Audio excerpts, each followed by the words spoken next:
A very good afternoon, students. So, last time we were reading scene 2 of the drama Making Friends.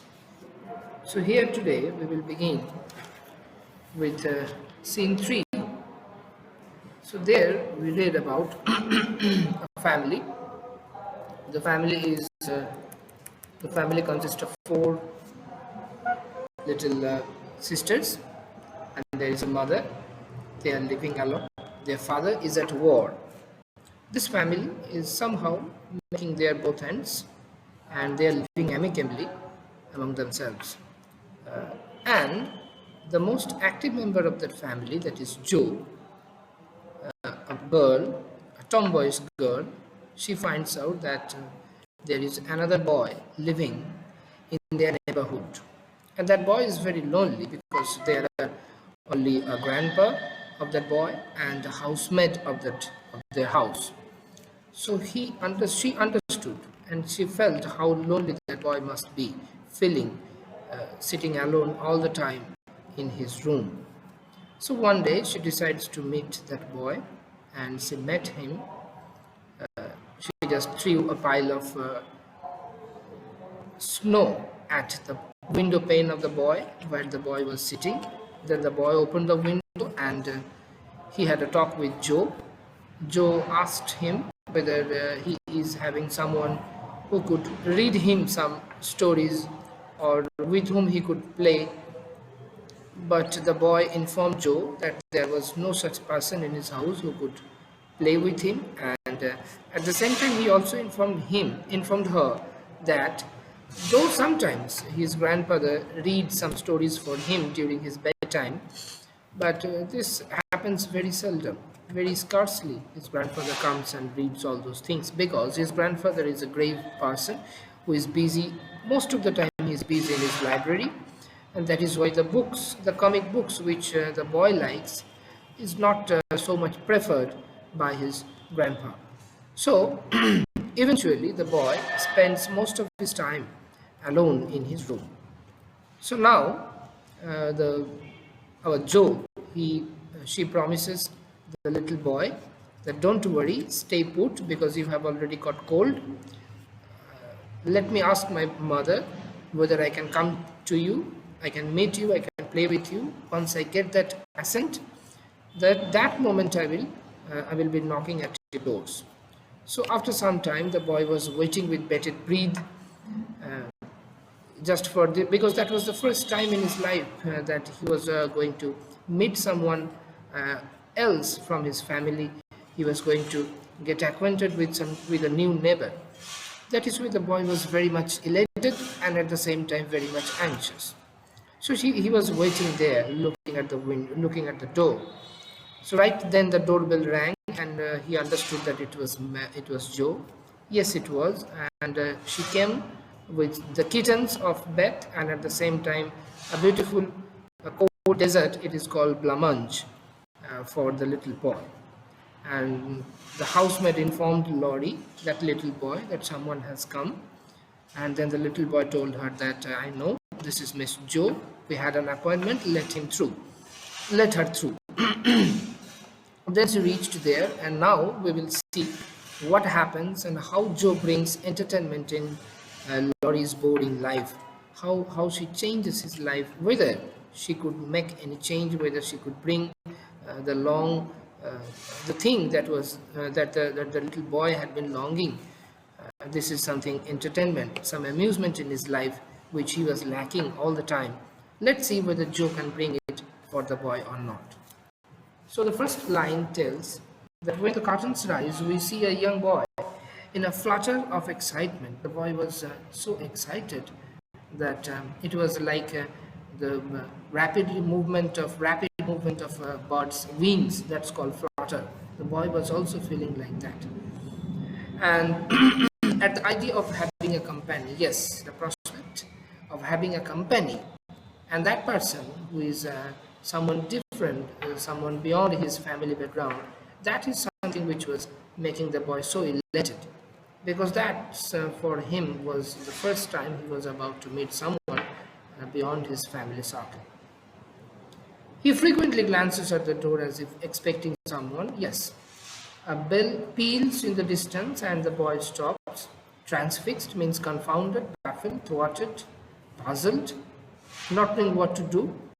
His head on the side, as if listening to something. A maid walks in from the right to announce that a young lady has come to see him. Right at that moment, that little Laurie knew that it was Joe who had come to his rescue, I should say, not to meet him, because he was getting bored, confined, feeling lonely there, spending most of the time with himself. There was no one else of his age, at least, with whom he could spend some time, some quality time, make some fun, share some thoughts. No such process and no such scope was there for that little boy throughout his lifetime. Till then, right now, this is the first time he was about to meet a person who is jolly and who is beyond his family circle. Laurie, all right, show her up. It's Miss Joe. Joe appears with a covered dish. You know, if someone is waiting at your door with a covered dish, that means you should feel hungry, which means that person is bringing some food for you. And Beth's 3 kittens in the heart. So that's what Joe is. Whatever she does it fully, with full of her energy. That's what she does. See, that Joe is not only coming with some food for the little boy, but also the little kittens with whom the boy can play. That's the particular personality of Joe, and that's the reason she was called Tomboys. Here I am, bag and baggage means with whatever I had, I took it with me. Mother sent her love and would be glad if I could do anything for you. So I discussed it with my mother, and she was really very happy to allow me to come to you. And she has also sent her love to you through me. Let me announce it for her. And at the same time, she has already told me that if I could spend some quality time with you, make you amuse, make you entertained, then it will be very better. And she won't mind anything. Meg wanted me to bring some of her blancmange. Blancmange is a type of dessert, cold dessert, especially made in the country of Russia. Generally, right at that time, in that area, blancmange is made. And Beth thought her cats would be comforting. So she is telling that Beth has sent her cats because she thought these cats might bring some entertainment for you. And this is the sweet which my mother has said to you. I knew you'd laugh at them, but I couldn't refuse. Laurie smiles to Joe and covers the blancmange, yes, of course. Because a little boy, you know how much they are elated when they see some food before them, just like you. If I am holding a bucket full of rajbhog for you, what would you do? The first thing you will do that you will take it from my hand and you will start eating. Here, the no exception is here. That looks too pretty to eat. My God, what beautiful thing you have made. How beautifully you have decorated it. Okay, it must be delicious. That's what the boy is telling. Tell the girl to put it away for your tea. It's so smooth it will slip down without hurting your sore throat. So you know that already Laurie had got cold, and already this Miss Joe, means that tomboyish Joe, has brought something which is a kind of dessert, and at the same time this is a cold dessert. So you are suffering from cold and you are eating something cold. That is completely controversial and something contrasting. But still Joe is telling that this blancmange is so smooth, the moment you will put it into your mouth, you can understand when it has already reached your stomach. You won't feel anything through your trachea. That's what she is telling, that don't get afraid, though it is cold, but you have it while having tea, and I'm giving you guarantee that the moment you will eat it, you can't even know, you can't even understand when the food has already reached from your lips to your stomach. It is so smooth. When I was of your age, there was that type of food. Those hawkers used to bring it, a kind of sun papdi kind of thing. So I was mad at it. Whenever I saw it in your age, I used to rush at there and I used to have it. And that was the same thing. The moment you will put it into your mouth, it used to melt. You could barely understand when that thing already reached your stomach. This is some kind of thing, probably. So I came to amuse you. Shall I read aloud? So now Joe is finding some means so that she could bring some amusement, some entertainment in the life of that little Lorry, that lonely Lorry. Thank you. If you don't mind, I would rather talk. Yes, that's the thing the boy was missing all the time, to share his feelings with someone. And now the scope is there that someone is sitting beside her, beside him. So it is better to converse, to continue the conversation instead of reading something else or doing something else. Not a bit. I can talk all day. Beth says, I never know when to stop. So now, Jo is introducing herself to be someone who is very talkative. You can also call her garrulous, loquacious, talkative, all the same synonyms. So these are the things, and that kind of personality Jo has. That whenever she talks about anything, whether it is herself or any other things, she can't even stop herself unless someone stops her. So she is a very talkative person, and she is telling that you can continue conversation with me as long as you want. Thank you. If you don't mind, I would rather talk. Not a bit. I can talk all day. Beth says, I never know when to stop. Is Beth the rosy one who stays at home a good deal and sometimes goes out with a little basket? Now see, now we come across another aspect of that little boy, another shade in his character, that this boy not only stays at home but also watches and observes whatever is happening outside his window, which means the boy so covetously watched through his window others playing, talking, enjoying, and doing all those things the boys wanted to do from the core of his heart. So that's where we come to know how lonely the boy is. He is standing there and he is watching through his window all other persons of his age enjoying, playing, sharing their thoughts, having fun. But he was sitting there alone, who could barely do anything but watch those boys doing those things which he was actually dying to do. So here, by saying this, the boy is revealing a particular another shade of his mind, and we come across the boy. We are discovering by and by the characters with their dialogues. Now she is my girl, and the regular good one she is too. The pretty one is Meg, and the curly-haired one is Amy. Now Joe is surprised. This is the first time I am meeting the boy. How is that he is already aware of all of us, especially what the names of us and what kind of persons we are? How did you got to know all these things? Joe looks surprised, and how did you find that out? Now Lottie is informing her that why, you see, I often hear you calling to one another, and I can't help looking over at your house. I beg your pardon being so rude, but sometimes you forget to draw the curtains at the windows where the flowers are and when the lamps are lighted. It's like looking at a picture to see the fire and you all around the table with your mother. Her face is right opposite and it looks so sweet behind the flowers. I haven't got any mother, you know. So here we come across another theme that this boy doesn't have any parent. He's an orphan. He doesn't have a mother nor a father. Only a grandfather is there with whom he is living. And that boy is so covetous. So his longings are so acute to mix with other people, to share his thoughts, that whenever he used to see through the window this family sitting there amicably with all the sisters surrounding their mother by the fireplace. That seeing that particular landscape was so appealing to the boy that he used to feel that I should have a mother. If I had a mother, I would have done the same things these girls are doing.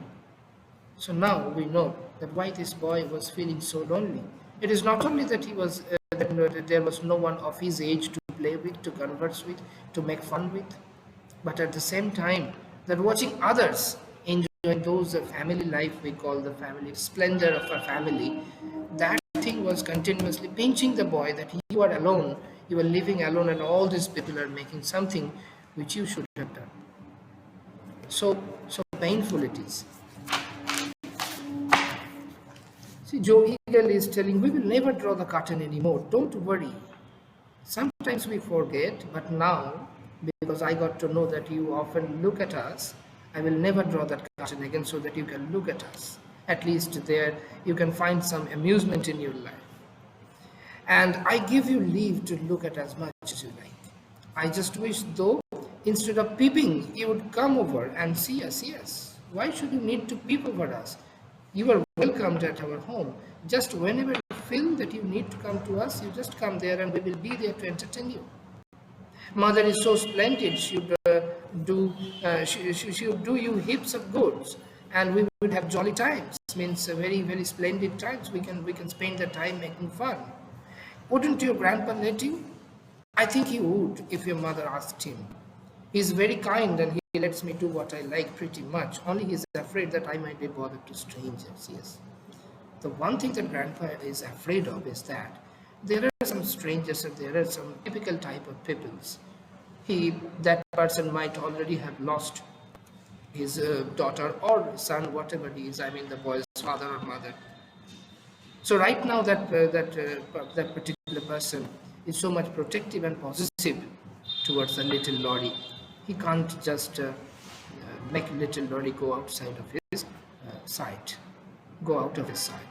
That is why he is so concerned about the well-being of Lorry that he barely allows Lorry to go outside and mix with the strangers. That happens for an old man like that who is bringing up a little child who has already lost his parents.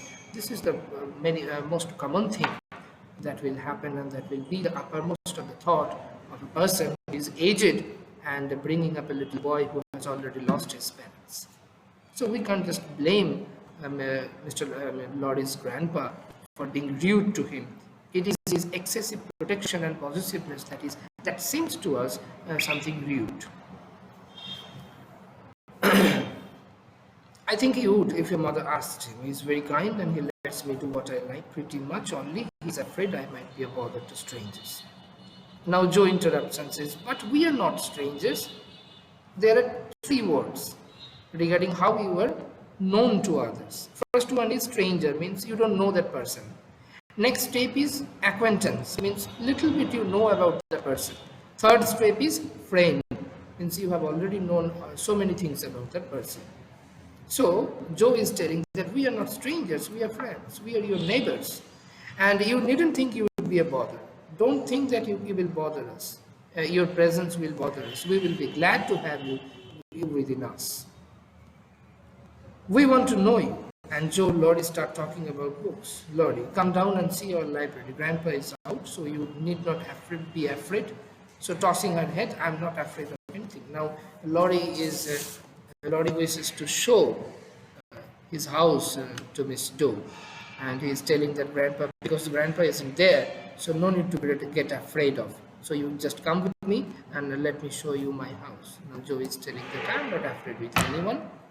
So now one more job is there to be done by Joe, asking permission from Lorry's grandpa whether she could take Lorry at her home to amuse him, give him some company. Let's see how the story ends and what they do in order to get rid of the boredom they are living in that dilapidated, that particular part of that country. So that's all for today, students. Let's call it a day. Next day we will read the last scene of the drama, and we will see what happens there. Till then,